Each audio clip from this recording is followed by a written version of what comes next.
लश्कर तैयबा वाले कह रहे हैं भाई साहब हमारे लोग थे, कांग्रेस पार्टी के नहीं कह रहे, आपके लोग नहीं थे, ये हमारे लोग थे। अगर हम कहते हैं कि कांग्रेस वाले मंदिर जाते हैं तो जाने का नाटक करते हैं, ड्रामा करते हैं, तो हम तो बायस्ड हैं भाई, हम तो बोलेंगे हम एंटी कांग्रेस हैं। अब रामचंद्र गुहा बोल रहे हैं, करण थापर बोल रहे हैं, तो कब इनकी बात ही मान लीजिए। वो खुद कह रहे हैं कि ड्रामे करते हैं, ये नाटक करते हैं, ये कोई हिंदू नहीं है, इनका ये कोई स्पिरिचुअलिटी से इनका लेना देना नहीं है। बस इनको लगता है कि वोट मिलेगा तो कभी हनुमान भक्त बन जाते हैं, कभी तीर्थ यात्रा कराने लग जाते हैं। तो इतना ग्रैंड राम मंदिर बनाने की क्या जरूरत थी कि जो कि वेटिकन को भी पीछे छोड़ दे रहा है, जो हाया सोफिया को भी पीछे छोड़ दे रहा है टर्की में, जो बेथलेहम की जो प्रॉपर्टीज़ हैं उनको भी पीछे छोड़ दे रहा है। तो इतना ग्रैंड क्यों बना रहे हैं यार? पैसे तुमने दिए नहीं, राम मंदिर की लड़ाई तुमने लड़ी नहीं, राम मंदिर के लिए लाठियां तुमने खाई नहीं, लोगों की 4 बातें सोशल मीडिया पे तुमने सुनी नहीं, तो तुम कौन होते हो बोलने वाले कि राम मंदिर कितना बड़ा होना चाहिए और हाया सोफिया से कितना छोटा होना चाहिए और सेंट पीटर्स जो वेटिकन में है उससे कितना बड़ा होना चाहिए? हु आर यू टू से?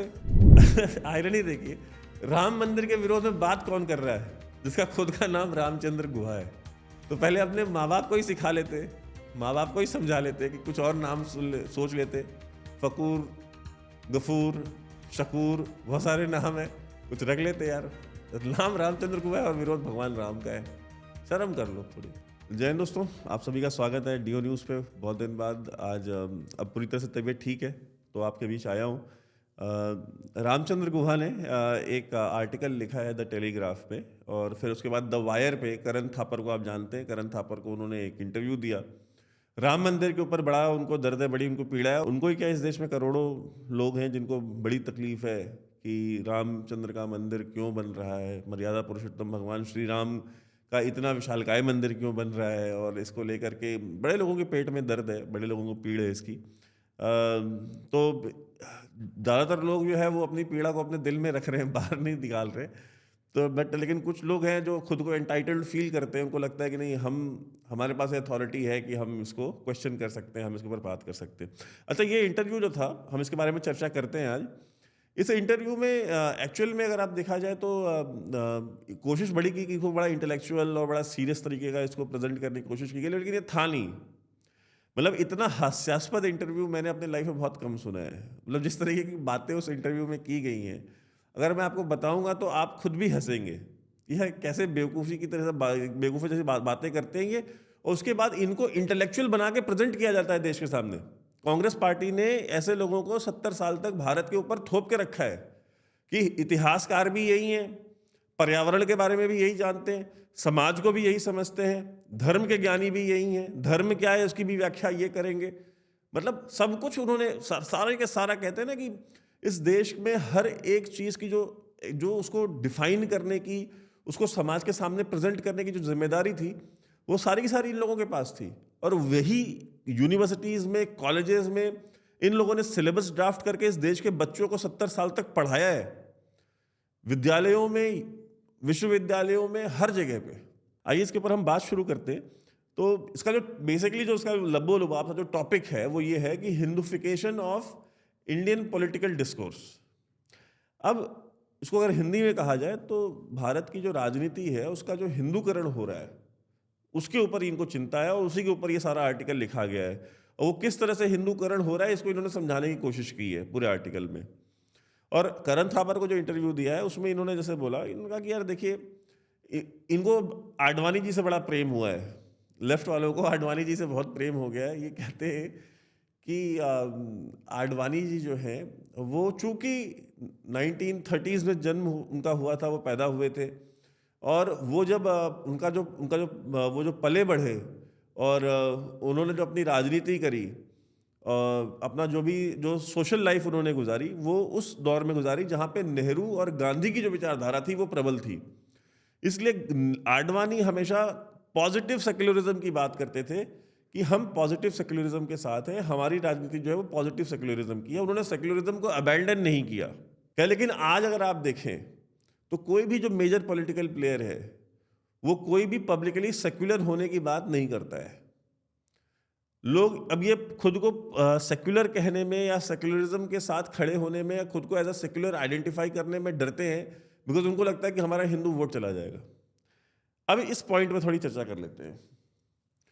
पहली बात यह है कि सेक्युलरिज्म को जिस तरीके से आपने इस देश में 70 साल प्रैक्टिस किया है, 70 साल आपने सेक्युलरिज्म को जिस तरह से डिफाइन किया और उसको जिस तरह से प्रैक्टिस किया, ये उसकी फ्रस्ट्रेशन है कि आज हिंदू वो शब्द सुनना भी नहीं चाहता। सेक्युलरिज्म का मतलब क्या होता है? सेक्युलरिज्म का मतलब होता है कि राजनीति और धर्म अलग अलग रहेंगे, ठीक है, और कोई भी एक धर्म किसी दूसरे धर्म से ऊपर ना माना जाए, सभी को इक्वल बराबरी दी जाए समाज में। ये सेक्युलरिज्म है, मोटी मोटी परिभाषा यही है। आपने क्या किया?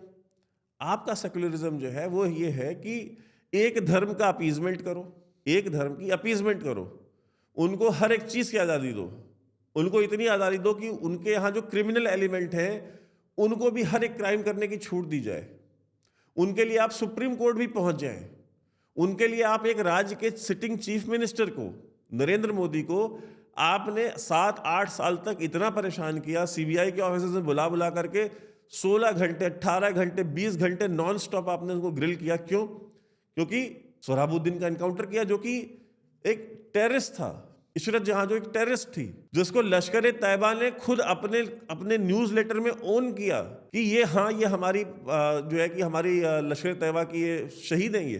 लेकिन कांग्रेस पार्टी लश्कर तैयबा के मुंह पे हाथ रख के कहती नहीं, आपको नहीं पता, वो टेररिस्ट नहीं थी, वो हमें पता है कि वो एक आम औरत थी, और वो जो सोहराबुद्दीन था वो एक भटका हुआ नौजवान था। लश्कर तैयबा से उनका कोई नहीं था। लश्कर तैयबा वाले कह रहे नहीं भाई साहब हमारे लोग थे, कांग्रेस पार्टी के नहीं कह रहे आपके लोग नहीं थे, ये हमारे लोग थे।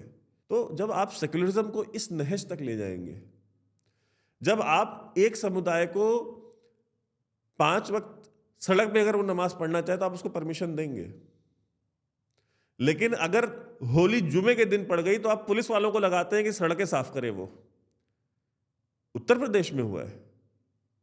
उत्तर प्रदेश में जब तक योगी आदित्यनाथ की सरकार नहीं थी, जुम्मे के दिन अगर होली पड़ गई तो पुलिस वाले हाथ में बाल्टी और झाड़ू लेकर के सड़कें साफ करते थे, और होली 10 बजे के बाद बंद हो जाती थी, क्योंकि साफ सफाई में 3-4 घंटा टाइम जाएगा और फिर उनको जुम्मे की नमाज पढ़नी है। यानी एक धर्म का त्योहार जो है, एक जुम्मा जो हर हफ्ते आता है, उसके लिए एक त्योहार जो पूरे साल में एक बार आता है उसको रोक दिया जाता है, उसके ऊपर बंदिशें लगा दी जाती हैं। ये है आपका सेक्युलरिज्म। आपका सेक्युलरिज्म क्या है? आपका सेक्युलरिज्म ये है कि हज पे जो जा रहा है उसको हज की सब्सिडी दी जाए, जबकि कुरान में, इस्लाम में यह साफ साफ लिखा हुआ है कि हज करना कोई कंपलसरी नहीं है। अगर आप अफोर्ड नहीं कर सकते तो आपको हज करना कोई कंपलसरी नहीं है, आप हज ना करें। लेकिन आपका सेक्युलरिज्म ये कहता था कि नहीं, जो अफोर्ड नहीं कर सकते हम उनको सब्सिडी देंगे, सरकार पैसा देगी वो हज करके आए, जबकि वो हज नहीं होता। सब्सिडी के पैसे से किया हुआ हज नहीं होगा। इस देश में खड़े बुला करके किसी भी मौलवी मौलाना को आप ऑन कैमरा पूछ लीजिए, सब्सिडी के पैसे से हज नहीं किया जा सकता। इस्लाम में लिखा है, और इस्लाम की कोई भी फिका हो, किसी भी फिका में इसकी आज़ादी नहीं है, हर जगह पे ये गलत है, हराम है। लेकिन इस देश में चला ये गोरख धंधा भी। तो ये आपका सेक्युलरिज्म है। आपका सेक्युलरिज्म क्या है? अयोध्या से तीर्थ यात्रा पर जा रहे लोग, जब गोधरा में उनकी ट्रेन को जला दिया जाता है, लोगों को जिंदा जला दिया जाता है, तो जो रेल मंत्री हैं लालू यादव जैसे लोग, ये उसकी जांच रिपोर्ट तक को फैब्रिकेट करते हैं कि कैसे भी करके जो है एक समुदाय विशेष का नाम ना आए, ये प्रूफ ना हो पाए कि इन लोगों ने ये काम किया है। उसको बताते हैं कि हम इंक्वायरी में वो शॉर्ट सर्किट से आग लग गई थी। इस देश में शॉर्ट सर्किट से ट्रेन में आग लगने वाली इकलौती ट्रेन वो है। उससे पहले कभी कोई ट्रेन नहीं जली, उसके बाद कोई ट्रेन आज तक नहीं जली। और इंफ्रास्ट्रक्चर रेलवे का 90% आज भी वैसा ही है जैसा आज से 20 साल पहले था। किसको बनाते हैं? तो ये आपका सेक्युलरिज्म है। अगर आज देश का जो हिंदू है, अगर वो ये कहता है कि नहीं हम सेक्युलर, ये जो खुद को सेक्युलर कह रहे हैं, अगर उनको देख करके उसको घृणा होती है, अगर उसको देख करके उसको गुस्सा आता है, या वो इनको देख करके उसको ये लगता है कि नहीं यार ये आदमी ठीक नहीं है, इसको वोट नहीं देना, ये बहुत ज़्यादा सेक्युलरिज्म का कीड़ा इसको है, तो क्यों नहीं होगा? आपने मजबूर किया। इस सेक्युलरिज्म को हिंदू ने एक्सेप्ट किया था। जब इंदिरा गांधी ने सेक्युलर वर्ड्स कॉन्स्टिट्यूशन में डाला, हिंदू ने एक्सेप्ट कर लिया। इंडिया में कहीं कोई प्रोटेस्ट रैलियां नहीं निकली, कोई हजारों लोग सड़क पे नहीं निकले विरोध करने के आपने सेक्युलर वर्ड क्यों डाल दिया है। कोई दिक्कत नहीं है, क्योंकि हिंदू बाय डिफॉल्ट सेक्युलर है, लेकिन जब आप उनके अधिकारों का दमन करने लगते हैं किसी दूसरे के लिए, तो फिर एक टाइम आएगा कि वो रिएक्ट करेगा, और ये रिएक्शन का टाइम है, तो उसको झेलिए, डील विद इट।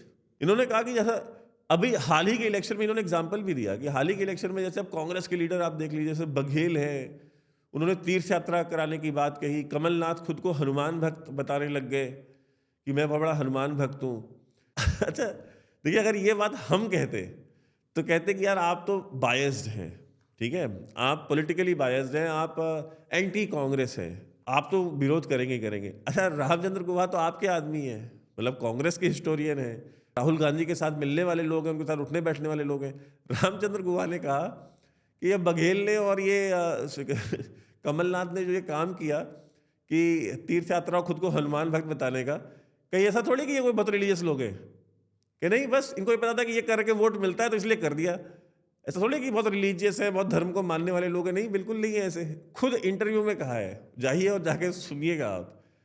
अगर हम कहते हैं कि कांग्रेस वाले मंदिर जाते हैं तो जाने का नाटक करते हैं, ड्रामा करते हैं, तो हम तो बायस्ड हैं भाई, हम तो बोलेंगे हम एंटी कांग्रेस हैं। अब रामचंद्र गुहा बोल रहे हैं, करण थापर बोल रहे हैं, तो कब इनकी बात ही मान लीजिए। वो खुद कह रहे हैं कि ड्रामे करते हैं, ये नाटक करते हैं, ये कोई हिंदू नहीं है, इनका ये कोई स्पिरिचुअलिटी से इनका लेना देना नहीं है, बस इनको लगता है कि वोट मिलेगा तो कभी हनुमान भक्त बन जाते हैं, कभी तीर्थ यात्रा कराने लग जाते हैं। ये इनका कहना है। अब पता नहीं कांग्रेस बीजेपी को सेक्युलर बना पाई नहीं बना पाई, लेकिन भाजपा वालों ने कांग्रेसियों को जो है धार्मिक तो बना दिया है। ये एक सत्य है। कमलनाथ और बघेल इसका जीता जाता उदाहरण है, not according to me but according to Ramachandra Guha and Karan Thapar. अब इसमें दूसरा इनका करण थापर का सबसे बड़ी जो पीड़ा थी करण थापर की, वो थी वो कहे कि यार जहाँ पे बेथलेहम में जीसस क्राइस्ट पैदा हुए, वहाँ पे आप देखिए, वहाँ पे तो जो चर्च है वो उसका साइज क्या है, वो तो कुछ भी नहीं है राम मंदिर के सामने। फिर कहते हैं कि नहीं, जो बहुत सेंट पीटर्स जो वेटिकन में है, जो कितना ग्रैंड है, कि राम मंदिर के सामने वो भी फीका पड़ जाता है। फिर कहते हैं कि अरे वो भी छोड़ दिया, हाया सोफिया टर्की में जो है, कहे कि आप वो देखिए, उसकी भी ग्रैंडनेस कुछ नहीं है राम मंदिर के सामने। तो इतना ग्रैंड राम मंदिर बनाने की क्या जरूरत थी कि जो कि वेटिकन को भी पीछे छोड़ दे रहा है, जो हाया सोफिया को भी पीछे छोड़ दे रहा है टर्की में, जो बेथलेहम की जो प्रॉपर्टीज हैं उनको भी पीछे छोड़ दे रहा है। तो इतना ग्रैंड क्यों बना रहे? पहली बात यह है कि जो अगर वो बन रहा है तो सरकार के पैसों से तो बन नहीं रहा। पहली बात, वो जो मंदिर बन रहा है वो चंदे के पैसे से बन रहा है, दान के पैसे से बन रहा है, और वो दान हमारे जैसे लोगों ने दिया है, इस देश के 80 करोड़ हिंदुओं ने दिया है। और मैं आपको ये भी बता दूं कि उसमें मैंने अपने 2 साल की सारी सेविंग्स डोनेट की थी। आपकी इन्फॉर्मेशन के लिए बता रहा हूँ करण थापर जी। तो अगर मैं अपने 2 साल की सेविंग्स दे सकता हूँ दान में राम मंदिर बनने के लिए, तो आप इमेजिन कीजिए कि 80 करोड़ हिंदुओं ने जो दान दिया होगा, वो दान के टोटल अमाउंट क्या होगा, सोच के देखिए एक बार। और उतने पैसे में उतना ग्रैंड मंदिर बनेगा, और ये हर एक हिंदू का सपना था कि रामलला का मंदिर।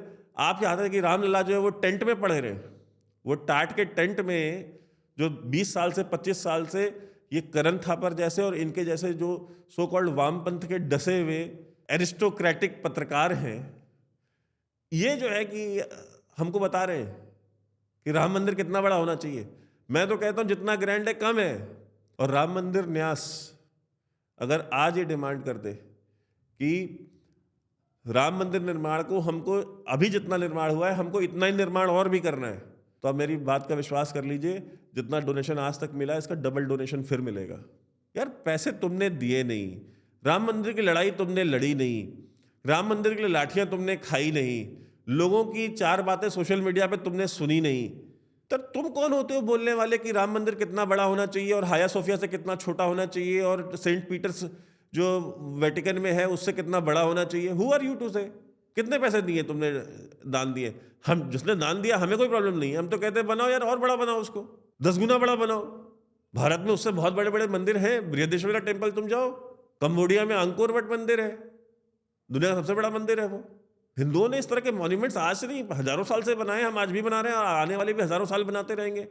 तुम्हारे जैसे लोग आएंगे जाएंगे, बात खत्म हो गई।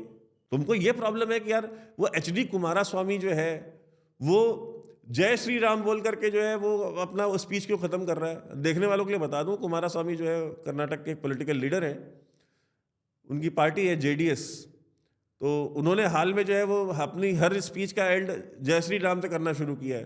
के कविता है बीआरएस की, उन्होंने स्टेटमेंट दे दिया कि राम मंदिर जो है ये बन रहा है तो इससे करोड़ों हिंदुओं का सपना पूरा हो रहा है। इन दोनों स्टेटमेंट से इनको प्रॉब्लम है कि एच डी कुमारस्वामी जो है कि वो जय श्री राम से अपना स्पीच क्यों एंड कर रहे हैं, और के कविता जो है वो ऐसा क्यों बोल रही है कि जो राम मंदिर से करोड़ों हिंदुओं का सपना पूरा हो रहा है। कह रहे यार साउथ इंडिया में तो ये प्रॉब्लम नहीं थी, इनके लिए प्रॉब्लम है। भगवान राम का नाम लेना, स्पिरिचुअल होना, धार्मिक होना, ये इनके लिए प्रॉब्लम है। मतलब राम मंदिर को साउथ इंडिया में कोई सपोर्ट नहीं करना चाहिए, ये इनका है। भगवान राम का नारा साउथ इंडिया में नहीं लगना चाहिए। कहते हैं रामचंद्र गुहा तो इस हद तक चले गए अपने इंटरव्यू में, उन्होंने कहा कि एच डी कुमारस्वामी तो एक नौकर है जो अपने मालिक बीजेपी को खुश करने के लिए सब कर रहा है। ये बात कही है उन्होंने अपने इंटरव्यू में कि एच डी कुमारस्वामी एक नौकर है जो अपने मालिक को खुश करने के लिए बीजेपी को इस तरह का काम कर रहा है, जय श्री राम के नारे लगा रहा है। भाई जेडीएस एक अलग पॉलिटिकल पार्टी है, कुमारस्वामी एक दलित पॉलिटिशियन है। आप एक दलित पॉलिटिशियन की पार्टी को और दलित पॉलिटिशियन को आप नौकर बोल रहे हैं कि बीजेपी जो है उसकी नौकर, बीजेपी जो है उसकी मालिक है और एच डी कुमारस्वामी उसका नौकर है। अब कहाँ गए आपके दलित राइट्स, कहाँ गई आपकी इक्वालिटी, कहाँ गया आपका अम्बेडकरिज्म? आपको जो दिल में आता है, जिसको मन करते हैं आप बोल लेते हैं और you get away with it. ये अगर आप इमेजिन कीजिए, अपने देखने वालों से कहता हूं आप इमेजिन कीजिए अगर इस तरह का स्टेटमेंट किसी दलित नेता के लिए अगर किसी और ने बोल दिया होता, सटैरिकली बोल दिया होता या एक जेनरिक सेंस में बोल दिया होता किसी बीजेपी वाले ने या किसी और पॉलिटिकल पार्टी के लीडर ने, तो इन्होंने क्या बवाल काटा होता। ये पिछले 5000 साल के अत्याचारों का इतिहास लेकर के पोथी पत्रा खोल करके दवायर में बैठ चुके होते अब तक कि 5000 साल में इतना अत्याचार हुआ है हमारे ऊपर। कहते गांधी जब तक जो है वो हिंदुओं के लीडर थे, तब तक जो नैरेटिव हिंदुओं का था वो, या गांधी का जो नैरेटिव था वो ये था कि भाई अनटचेबिलिटी जो है, छुआछूत गलत है, और महिलाओं के साथ जो उत्पीड़न होता है ये गलत है, दलितों के साथ उत्पीड़न गलत है। पहली बात तो ये गांधी हिंदुओं के लीडर कब बने? When was Gandhi leader of Hindus? ये कहाँ पे ये इलेक्शन हुआ था? किसने वोट दिया था गांधी को? हिंदुओं, कौन से हिंदुओं ने वोट दिया था कि ये गांधी जी हमारे लीडर हैं? कोई इलेक्शन हुआ था? आपको जिसको जो दिल करता है, कभी आप उनको बोल देते हैं कि नहीं वो तो राष्ट्रपिता है, वो पूरे देश के ही बाप है। वो कभी राष्ट्रपिता होते हैं और कभी आप कहते हैं कि वो हिंदुओं के लीडर थे। न वो राष्ट्रपिता थे न वो हिंदुओं के लीडर थे। वो जो थे अब वो थे। अब मैं उसके बारे में बहुत बोलता हूँ जब, तो कंट्रोवर्सीज होती हैं, लोग नाराज होते हैं। इवन तो रूलिंग पार्टी है, रूलिंग पार्टी के लोग भी नाराज हो जाते हैं कई बार कि यार गांधी जी को मत बोला करो, यार गांधी जी को छोड़ दिया करो। ठीक है, गांधी जी जो थे वो जनता को पता है, मतलब मुझे बताने की जरूरत नहीं है। वो अनटचेबिलिटी को कितना हेट करते थे और वो कितने मॉडर्न थे और बिल्कुल रूढ़िवादी नहीं थे, ये सब हमको पता है। और जिसको जानना हो वो बीबीसी पे जाकर के अम्बेडकर का, बी आर अम्बेडकर का इंटरव्यू सुन ले। 1 घंटे का इंटरव्यू है बीबीसी पे। अम्बेडकर ने बताया गांधी कितने रिफॉर्मर थे और गांधी अनटचेबिलिटी को कितना नापसंद करते थे और छुआछूत से उनका कितनी घृणा थी, वो सब बताया अम्बेडकर ने। कि वो अंग्रेजी अखबार छापते थे उसमें एक भाषा बोलते थे और जो गुजराती में छापते थे उसमें वो क्या भाषा बोलते थे। जिन चीज़ों को अपने अंग्रेजी के अखबार में वो अपोज करते थे, अपने गुजराती के अखबार में उन्हीं चीज़ों को सपोर्ट करते थे। ये थे हमारे महान महात्मा गांधी जी। और ये मैं नहीं कह रहा हूँ, ये डॉक्टर बी आर अम्बेडकर ने कहा है। जाए जाके सुन ले इंटरव्यू, सर्च करें यूट्यूब पे मिल जाएगा आराम से। तो गांधी कभी भी हमारे हिंदुओं के लीडर इस देश में कभी नहीं रहे। और कहते सोशल रिफॉर्मर, मतलब सोचिए कि नेहरू को बोलते कि सोशल रिफॉर्मर थे Nehru. Nehru was a politician, Nehru राजनेता थे, सोशल रिफॉर्मर नहीं थे, समाज सुधारक नहीं थे नेहरू। नेहरू इलेक्शन लड़ते थे, नेहरू इलेक्शन लड़ते थे, इलेक्शन जीतते थे, प्रधानमंत्री बनते थे, अपनी कैबिनेट बनाते थे और देश में राज करते थे। तो सबसे पहले तो आप ये क्लियर करिए कि सोशल रिफॉर्मर कौन है और पॉलिटिशियन कौन है, राष्ट्रपिता कौन है और हिंदुओं का लीडर कौन है। आप इतिहासकार हैं, इनकी किताबें यूनिवर्सिटियों में पढ़ाई जाती हैं। रामचंद्र गुहा की इस देश की यूनिवर्सिटियों में पढ़ाई जाती हैं। कहते हैं कि मैं कभी जो है वो इस राम मंदिर को कभी मैं सेलिब्रेट नहीं कर सकता। मत करिए भाई साहब, आपको किसने कहा राम मंदिर को सेलिब्रेट करो यार? रामचंद्र गुहा को किसी ने इन्विटेशन दिया है? मुझे इन्विटेशन आया है राम मंदिर से मुझे इन्विटेशन आया है, मैं जाऊंगा भी। आपको किसने इन्विटेशन दिया? किसी ने दिया आपको इन्विटेशन? किसी ने इन्वाइट किया है? भाई आपको इन्वाइट ही नहीं किया, तू कौन मैं खामखा। मैं कभी सेलिब्रेट नहीं कर सकता, क्योंकि मैंने बाबरी की हिंसा देखी है। तुमने अगर बाबरी की हिंसा देखी है तो उस बाबरी मस्जिद के नीचे दबा हुआ राम मंदिर नहीं दिखा तुमको? वो नहीं देखा तुमने? जब वो तोड़ा गया होगा तो उस समय कितनी हिंसा हुई थी इसका अंदाजा है तुमको? तुम इतिहासकार हो ना, उस समय की हिंसा के बारे में पता है तुमको? बाबरी की हिंसा पता है? जब राम मंदिर गिराया गया तब की हिंसा का क्या? उसमें जो हजारों हिंदू मारे गए उनका क्या? इस देश में जो हजारों मंदिर तोड़े गए, और हर एक मुगल बादशाह ने, जितने भी ये तुर्की, उज़्बेक, अफगान, ये जितने भी थे, इन सब ने अपनी अपनी किताबें लिखी हैं। अपनी किताबों में इन्होंने लिखा है कि इन्होंने कहाँ पे कितने मंदिर तोड़े, कितने बुत तोड़े, कितने मस्जिदें बनवाई, कितने लोगों का फोर्स्ड कन्वर्जन किया, उनका धर्मांतरण किया। उन्होंने एडमिट किया है खुद अपने डॉक्यूमेंट में। उस हिंसा का क्या? तुमसे बाबरी की हिंसा नहीं देखी जा रही। हिंसा हिंसा होती है, हिंसा गलत है, नहीं होनी चाहिए। लेकिन जो सामने वाला जो है, जो हिंदू है, वो चिढ़ता किस बात पे? वो इस बात पे है कि आप बाबरी की हिंसा की बात करते हैं, लेकिन जो हिंसा वो 800 साल से झेल रहा है, जिसमें उसके सारे के सारे मंदिर तोड़े गए, जिसमें उसको जबरदस्ती धर्मांतरण कराया गया, जिससे उसकी संस्कृति, उसकी सभ्यता, उसका सब कुछ छीन लिया गया, आप उसकी चर्चा नहीं करते। एक इतिहासकार होने के बावजूद नहीं करते। ये आपकी इंटेलेक्चुअल डिसऑनेस्टी है, इंटेलेक्चुअल बददियानती है आपकी, क्योंकि आप इंटेलेक्चुअली भ्रष्ट है। आर्थिक रूप से आप भ्रष्ट है नहीं है वो आप जानिए, लेकिन बौद्धिक रूप से, इंटेलेक्चुअली आप करप्ट है, भ्रष्ट है, डिसऑनेस्ट है। अगर ऑनेस्ट होते तो आप इस तरह की बातें ना करते। इस देश में आज भी अगर कहीं भी खुदाई हो जाती है, अगर उसमें से विग्रह निकल आता है भगवान का, तो वो क्यों निकल आता है? क्योंकि हमारे पुरखे उसको गाड़ के गए हैं। आज के डेट में भी तालाब से पिछले 100-200 साल से जो है इतनी मूर्तियां तालाबों से क्यों निकलती हैं? क्योंकि डर के मारे उन विग्रहों को हमारे पूर्वजों ने उसमें डाल रखा था कि कोई देख ना पाए, कोई ढूंढ ना पाए। आने वाली पीढ़ी जो है वो आएगी, वो इसको निकालेगी, वो इनका दोबारा इनकी स्थापना करेगी। शर्म नहीं आती आप लोग को? बाबरी की हिंसा आपको हिंसा दिखाई देती है, बाकी 800 साल की हिंसा का इतिहास आप लीप पोत के बराबर कर देते हैं। आप अकबर को ग्रेट बताते हैं। आपका पूरा फोकस अकबर जैसे लोगों को ग्रेट बताने पे होता है।